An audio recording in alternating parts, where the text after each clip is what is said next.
പാലക്കാട് നഗരസഭയിലേക്ക് കോൺഗ്രസ് നടത്തിയ മാർച്ചിൽ MLA Rahul മാങ്കൂട്ടത്തിനെതിരെ case. വഴി തടസ്സമുണ്ടാക്കി, പോലീസ് ഉദ്യോഗസ്ഥരുടെ ജോലി തടസ്സപ്പെടുത്തി എന്നിവയാണ് വകുപ്പുകൾ. വിവരങ്ങളുമായി പ്രസാദ് ഉടുമ്പശ്ശേരി ചേരുന്നു. പ്രസാദ്, വിശദാംശങ്ങൾ.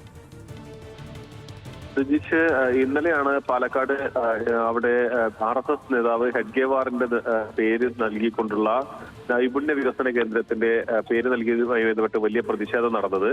അതിന് ഉച്ചയ്ക്ക് നടന്ന മാർച്ചിൽ അവിടെ യൂത്ത് കോൺഗ്രസിന്റെ ജില്ലാ പ്രസിഡന്റ് ജയഘോഷിനെ കസ്റ്റഡിയിലെടുത്തുമായി ബന്ധപ്പെട്ടുകൊണ്ട് വലിയ പ്രതിഷേധം നടന്നിരുന്നു. അതിൽ രാഹുൽ മാങ്കൂട്ടത്തിലെ MLA പോലീസ് ജീപ്പിന് മുന്നിൽ നിന്നുകൊണ്ട് ജയഘോഷിനെ കൊണ്ടുപോകാൻ പറ്റില്ല എന്ന് പറഞ്ഞുകൊണ്ട് പ്രതിഷേധം ഉയർത്തിയതാണ് ഇപ്പോൾ കേസിന് കാരണമായി മാറിയിട്ടുള്ളത്. ഇതിൽ രാഹുൽ മാങ്കൂട്ടത്തിൽ ചെയ്തിട്ടുള്ളത് ഒന്ന് പോലീസിന്റെ ഡ്യൂട്ടി തടസ്സപ്പെടുത്തി, മറ്റൊന്ന് അവിടെ നിയമം ലംഘിച്ചുകൊണ്ട് ആൾക്കൂട്ടം കൂടി എന്നുള്ളതാണ് വകുപ്പുകൾ ചുമത്തിയിട്ടുള്ളത്. എന്തായാലും രാഹുൽ മാങ്കൂട്ടത്തിനെതിരെ ഇപ്പോൾ പോലീസ് കേസെടുത്തിരിക്കുകയാണ്. ശരി പ്രസാദ്.